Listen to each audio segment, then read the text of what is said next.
I voted. It's over here. Crap. I voted. It's my first time actually voting, believe it or not, for those of you who know me. Feels good. The reality for me is that I just hope that you were a conscientious voter to not be harassed, harangued, or intimidated.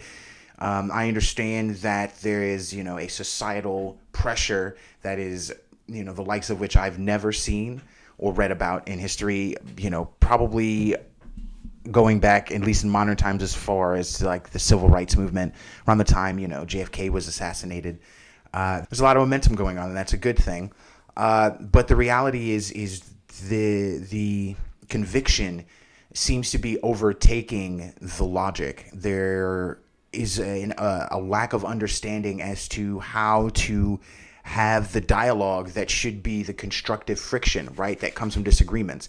If you have an idea and I have an idea and those ideas aren't congruent, it is the melding of those ideas that comes up with the most effective kind of idea. You can look at genetics, right? The mixing of gene pools is how we scrub out the inefficient genes, recessive genes, things of that nature, right? You start inbreeding and yeah, Cletus. So, you try to avoid that at all costs. I think it's the same way ideologically, intellectually, emotionally. We need the incorporation of others' energies and ideas in order to construct and fabricate the most effective and efficient way to get fulfillment out of our lives and to make sure that everybody has a quality of life that is worth living, right? Worth fighting for, right? So there are things to consider. There are a lot of things to consider, right? It's person versus policy. Well, not even versus, really. It should be a congruence of person and policy when you vote for a candidate. You look at the person, the representative of as who they are, right? The candor and integrity that they will display when in office. But you also want to look at their history as a pen holder, right? When you have the power of the pen and what you sign is effectively changes people's lives, you want to see where and how they voted to determine as best as you possibly can, because no one's Professor X, our telepathy hasn't kicked in yet, as best as possible what decisions, how they're going to make decisions going forward. The reality also is when you have candidates such as Sanders, Yang, and Gabbard, and there are three examples of what happens when you have candidates that are not legacy establishment candidates, that are not backed by mainstream media, bankers, lobbyists, super PACs, that have not been on the Hill for 40 years. We see basically that Sanders for another time has been sandbagged, right, and has been brought into the fold. Eventually, he conceded and had to follow the candidate that the party supported, right? Yang, of course, was also kind of brought into the fold within the party, and we haven't heard much from him. He hasn't been really making a lot of noise because UBI really garnered a lot of support, especially given the times that we had before, let alone now. Before the beer bug, let alone now. I'm going to have to blank that out there. YouTube does censor videos, not censor. I wouldn't say ban. They demonetize and shadow ban videos that mention the beer bug excessively or mention it by name. So we're going to try not to do that. But Yang and UBI really caught the attention of young people, moderates, and progressives. So they had to bring him in. Had to shut that down before that got a little too loud.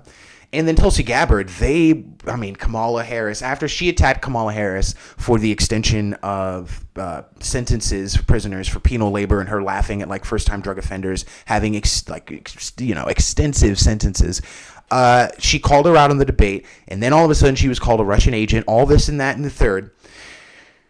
And then once she conceded, all of that went away. See, when you buck the establishment and you buck the party, they buck back. You don't buck the legacy candidates. You don't buck the party. You go along to get along. That said, as long as you continue as a voter to back candidates that are backed by big money, you will continue to only have candidates that are backed by big money as an option. Now, as far as voter intimidation, haranguing, things of that nature, for women, minorities, there was a time when we could not vote. And then after that, when we could vote, there was massive intimidation as to whom we should vote for. The idea that anyone should feel because of the color of their skin or their sex or gender that they need to vote a particular way is quite sad and alarming to anyone who understands the history of, drumroll please, the 20th century. Right? We saw this the world over, where entire generations of people were purged for selective reasons that they either A, sometimes did not have a choice over, or B, chose or like were ideological opponents of the regime that was the regime in charge that was conducting the purging, yet were not volatile. They were not necessarily, they were not like proactive opponents in the like the militant sense of the word. The 20th century was filled with the bloodshed of revolutions all over the globe. The most of which were justified in their expunging of the powers in question. However, the revolutionaries then became the despots they overthrew. So the cycle perpetuates, right? Absolute power as it goes. For me, it's always the advocation of conscientious voting, of taking the time, which I know a lot of us don't have, especially given what's happening, to know who it is you're voting for, to vote for something, not against something.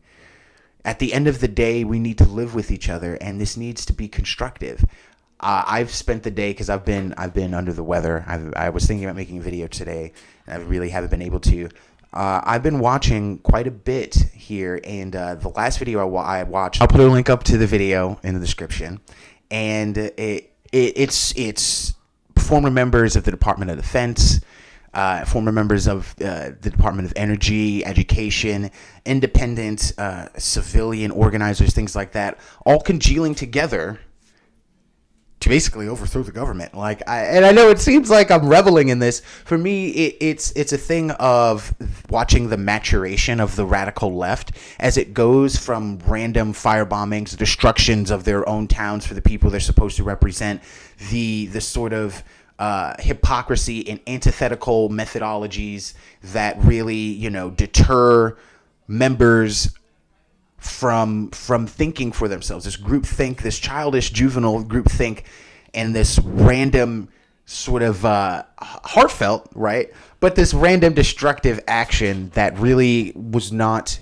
constructive in any way. To go from that, to see that go into sort of this militarization where there's just organization going on. There's mapping. They're using like military terminology. They understand like the logistical aspect of trying to do what they are suggesting that they're going to do. During the 60s and 70s and the 80s, there's a group, and I think I'm going to butcher the name, Sinn Féin in Ireland, that was fighting against the British, and they had a political arm and they had a militant arm.